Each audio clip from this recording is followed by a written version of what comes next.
تعملي ايه لو اتعرضتي لحادثه بشعه زي الاغتصاب ولما بلغتي عنها اتهموكي بالكذب وما صدقوكيش خالص؟ انا هي جمال وده بارت 5 في سلسله نشوف ايه في المسلسلات القصيره. بنت بيتم اغتصابها ولما بتبلغ ما بيلاقوش اي ادله قويه على الحادثه وبيقول عليها انها بتختلق الحادث ده.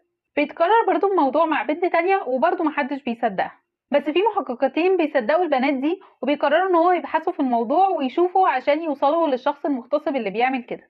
فهل فعلا هيوصلوا له؟ المسلسل اللي بتكلم عليه هو مسلسل Unbelievable وهو من إنتاج 2019 ومكون من 8 حلقات. لما يكون الموضوع له علاقة بقضية الاغتصاب فدي حاجة بتبقى حاجة كبيرة قوي، وإن البنت ما تصدقش فدي بتبقى حاجة بشعة جدا. المسلسل بيقدم لك كل المشاعر دي بشكل حقيقي جدا وصادق لأنه كمان متاخد من قصص حقيقية. فلو مهتم تشوف حاجة زي كده هي هتتبسط بعمل فني حلو قوي. ولو عجبك الفيديو ما تنساش تعمل لايك وفولو أو سبسكرايب وتابعني هنا دايما عشان أقولك نشوف ايه. باي باي.